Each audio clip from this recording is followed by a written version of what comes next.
ها بسم الله رب زدني علما رب اشرح. آیا داسې یو روایت شته چې په هغې کې داسې موجودي چې چا د قصده 3 جمعې پرېښودې 3 جمعې منځونه یې پرېښوده نو دی د اسلام نه خارج دی؟ آیا داسې روایت شته که نشته؟ او بالکل داسې روایت شته. حضرت ابن عباس رضی الله تعالی عنهما فرمای تقریبا په مسند ابي يعلى کې روایت ده حضرت ابن عباس رضی الله تعالی عنهما فرمای چې کم سړی 3 جمعې ورلپسې پرېږدي نو د دین اسلام شاته وغورځو، ایمان شاته وغورځو د خپلې شانه. صحیح ده؟ صحیح ده، صحیح روایت ده. ښه که د څه مجبورۍ د وجې نه انسان اودس کوي او یو اندام 3 ځله انځلو په ځای باندې 2 ځله وینځي نو اودس کېږي که نه کېږي؟ او که یو ځل وینځي هم اودس کېږي د مجبورۍ په حالت کې. او مسنونه طریقه دا ده چې 3 ځله به وینځي. ښه مسنونه طریقه دا چې 3 ځله به وینځي، که یو ځل دې وینځي د مجبورۍ په حالت کې هېڅ نقصان نشته په دې کې. ښه یو سړی چې جومات ته ننوځي نو سلام کول پکار دي که نه دي کول پکار؟ سلام کول پکار دي، څه نقصان پکې نشته، خو ورسره لږ عقل هم پکار دی. څه لږ عقل ورسره پکار دی. سلام کې څه ګناه نشته. خو سړی دې ته سوچ کوي چې خلک خو تلاوت ته نه دي ناست چېرته، سړی دې ته سوچ کوي چې خلک خو په مانځه نه دي ولاړ، نو بیا دې سلامونه کوي، خیر دی. ښه نو سلام کې څه قباحت نشته او دومره به کوي چې څوک ډسټرب نه کوي. ښه دې ته په خیال کې.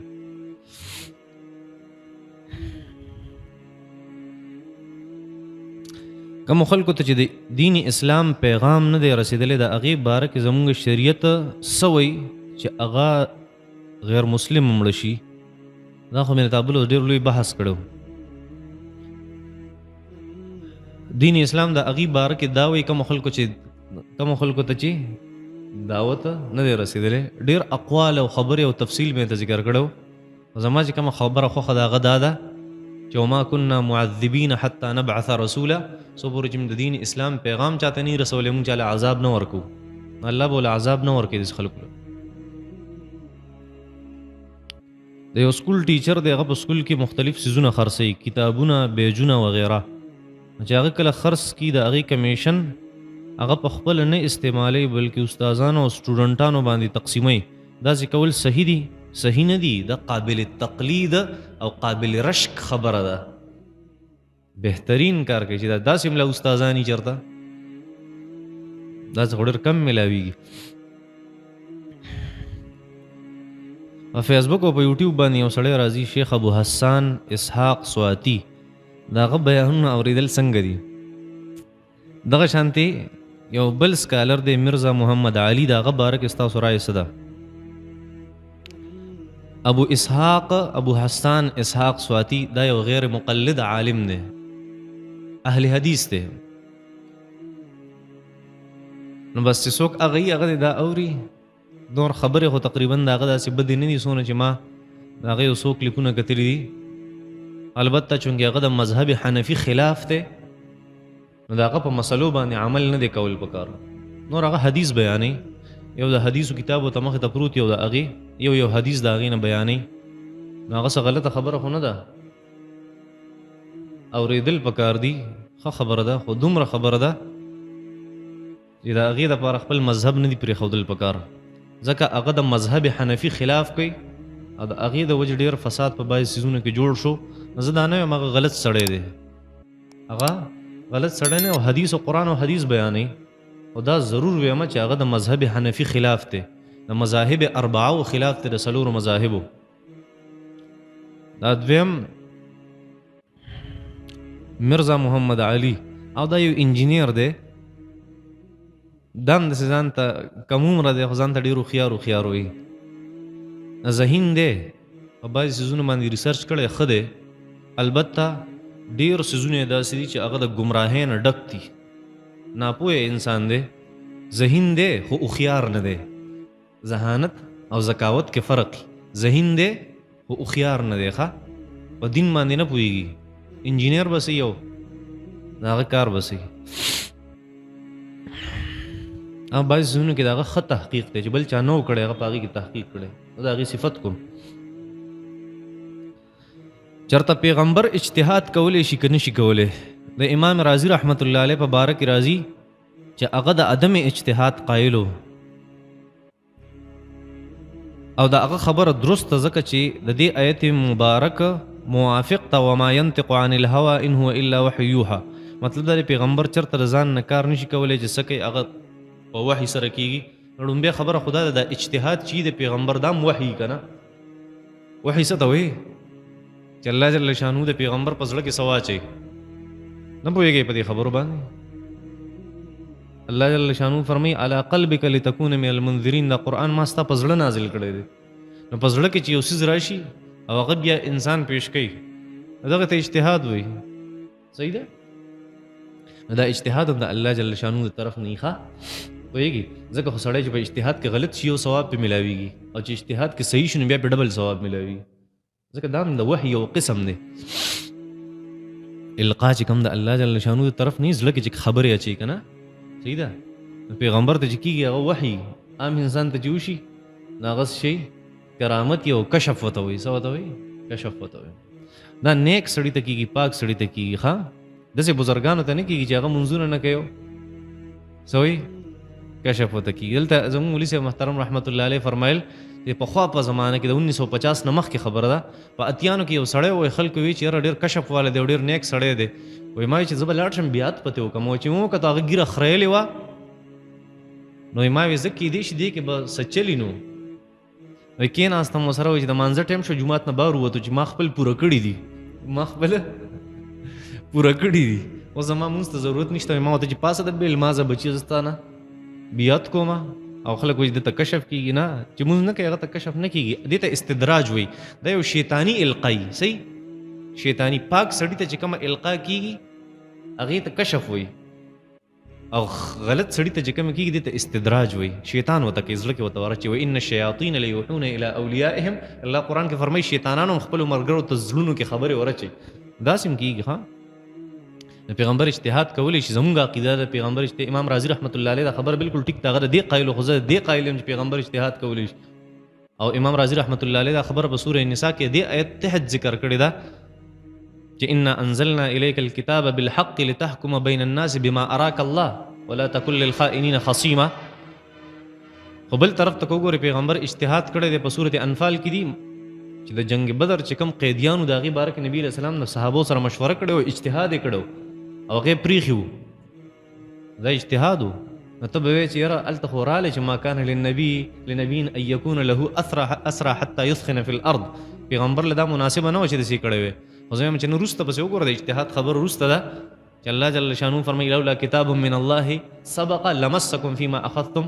عذاب عظیم دغلته د اجتهاد اجازت ورکو پیغمبر لخوا او د سلیمان او داود علیهم السلام باره کې څه راځي په سورې انبیا کې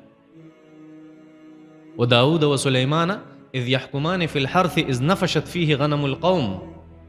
وكنا لحكمهم شاهدين داود عليه الصلاة والسلام وسليمان عليه الصلاة والسلام دی له فیصله رااله وحی نو د الله جل شانو طرف نو دی په خپل سوچ باندې یو مسله وکړه په خپل سوچ یو مسله حل کړه په خپل اجتهاد باندې الله جل شانو فرمایل ففهمناها سليمان پلار دومره قابل نو مونږ چې دا قابلیت دم بچی له ور کړو مانه ورسته تاسو کو ته زیات قابل وي که پلار زیات قابل مې زیات قابل یم ما ته ویلې مې الله فرمایي چې ففهمناها سليمان بچی له مونږ زیات علم ور کړو د پلار نه دواړه علماء داود علیه السلام ما ته شی ورځ وی دا ته څنګه خبرې کې بی ادبی کې مې بی ادبی نه کوم یو سړی نه چا تاسو کړو استاد دوستان ډیر دي که استاد پلار هغه ته څه وی زما ډیر دی ولې وای زما د پلار غم زما دی او زما غم زما دی وایي نو ما سره زما علم هم دی د ایاز مولوی صاحب علم دی را سره د اړې مولوی صاحب علم هم دی را سره نو چا غسی واش صحیح ده دا بی ادبی خو بده کې نشته چې بی ادبی او قرآن مجید داسې ویلي حضرت ام هانی څوک وه رسول الله صلی الله علیه وسلم دا د رسول الله صلی الله علیه وسلم سوه دا رسول نبی علیه الصلاة والسلام د تر لور وه د ابو طالب صاحب د حضرت علي صاحب خور وه ام هانی اشیاء خوردنوش دا چې په کومو پیکونو کې راځي د هغې پیکونو د پاسه د اردو الفاظ لیکلي د دې خو بې ادبي کېږي دې استعمالول جایز دي که ناجایز دي تی په صحیح ځای کې ږده که نه تی بې ادبي مه کوه هغې بې ادبي کړي نو تی هم مه کوه دا برکت چې زمونږ د معیشت نه لاړو که نه دا وجه ده د اردو اخبار زمونږ د خپو د لاندې الف باتا ثی پکې زمونږ ټول علم د خپو د لاندې شوی دی پوهېږې او زمونږ علم خو ډېر اډوانس شوی دی هغه دا چې مونږ کله لسم اگزام ورکوو که نه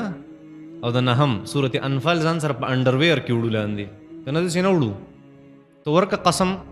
د لسم او نهم والا چې داسې کوي که نه د ډنمارک خلک بس د قرآن بېعزتي کوي د قرآن بېعزتي خو دې خلکو وکړه دا ځان د مسلمانانو وایي مونږ صحیح مسلمانان یو بیا وایي په مونږ د کفر فتوې لګي خلک وصیت په څنګه کوي انسان او وصیت ته څومره مال کولی شي وصیت چې کله انسان په خپل ځان باندې پوه شي چې یار زه مرګ ته نږدې یم نو دته دا اختیار حاصل دی چې دی خپل مال 3 حصې کي